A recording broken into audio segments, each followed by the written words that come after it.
In the beginning, nobody wanted a Tesla. If you're trying to do something new, it's the best way to think. Well, you want to do, and particularly if you're starting a company, you need to work super hard. There's a great deal of will. There's not such a shortage. But people don't think there's a way. You don't need college to learn stuff, okay?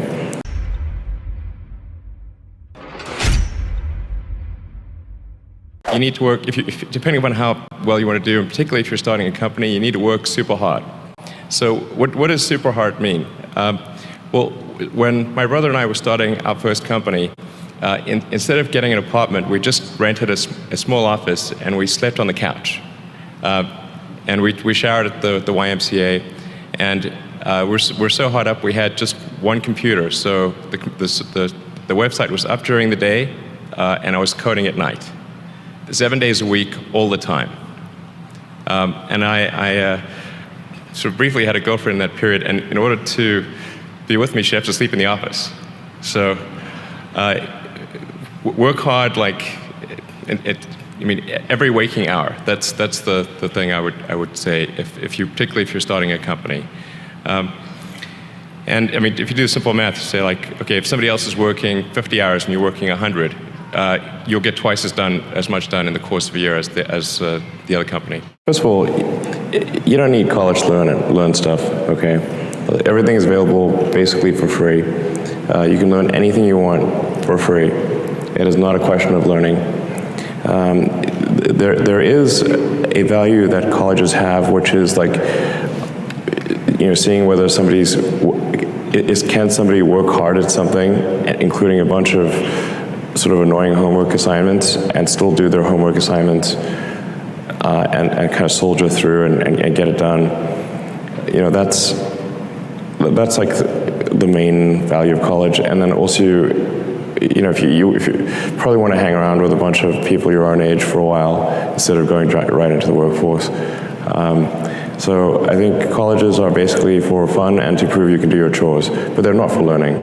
The real way I think you actually achieve intellectual property protection is by innovating fast enough. If your rate of innovation is high, then you don't need to worry about protecting the IP because other companies will be copying something that you did years ago. Mm-hmm. And that's fine.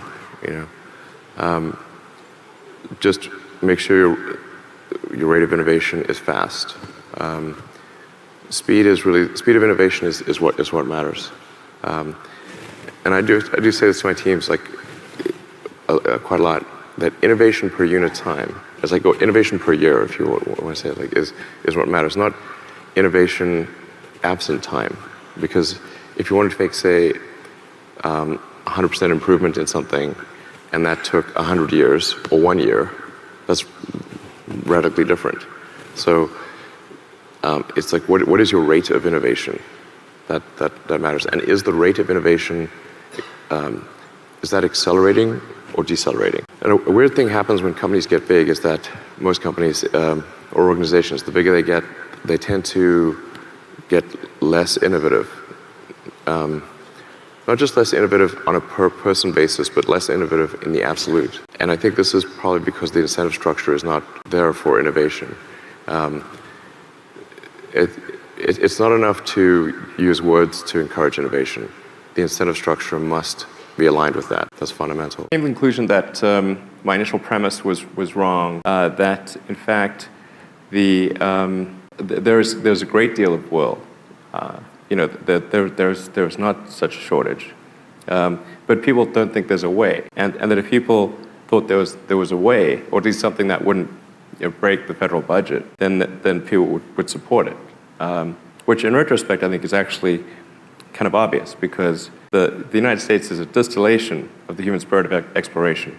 Mm-hmm. People came here from other places. I mean, it's, there's no nation that's more a nation of explorers than the United States, but people need to believe that it's possible, and that it's not, they don't have to give up like healthcare or something important.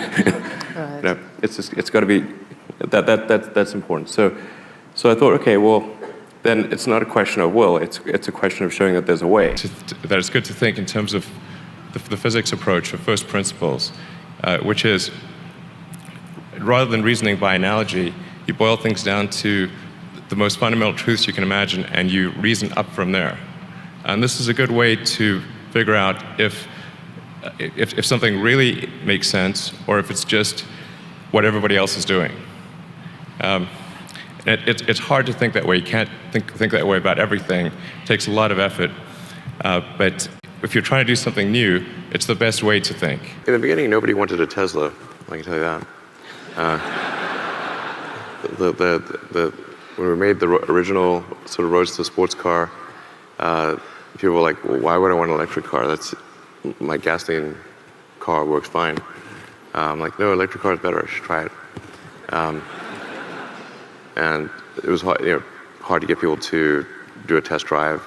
First of all, nobody knew who we were. Never heard of this company. And I'm like, yeah, we're named after Nikola Tesla. You know that guy? Nope. So for sure we were doing push in the beginning because people said there was no one telling us that they wanted an electric car. So it was not out of like, it was like lots of people coming up to me saying, hey, I really want an electric car. I heard that 0 times. So we were like, it's like, man, we better make an electric car and show that these things can be good, and then people will want them. It's like, I think it was like Henry Ford said that like when we talk about the Model T, it's like if you asked the public what they wanted, they'd say a faster horse. Mm-hmm. So if you did like a big survey and said, well, hey, public, before automobiles, what would you like? It's like, well, I'd like my horse to go 3 miles an hour faster and eat less food and, be stronger and live longer and that kind of thing.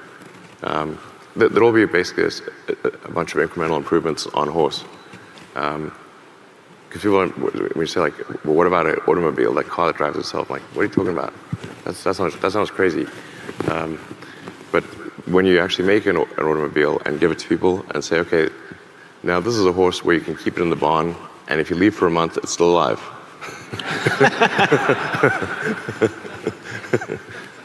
Yeah. So carry more weight than a horse and go further and that kind of thing. So, anyway, it's like when it's a radically new product, people don't know that they want it because it's just not in their scope. I think when they first started making TVs, they did a nationwide survey. I think this might have been like 46 or 48. It was like a famous nationwide survey. Will you ever buy a TV? And it was like 96% of respondents said no. Some crazy number. Like basically everyone's like, would you buy a TV? And maybe they put a price in there or something, I don't know. But it was famously, almost everyone said they would not buy a TV, but they didn't know what they're talking about. So the big game-changing stuff at the beginning is a company push kind of a thing most of the time. But then changes to the product over time can be a lot more customer pull kind of a focus. Yeah, changes to the product over time can be incremental changes. Then customers can certainly tell you, it's good to get customer feedback to say, how can we improve the product? And once they're using it, they can say, okay, I like this thing about it, I don't like this other thing, and then we can improve the product over time. Customer feedback after they have the fundamental thing is great.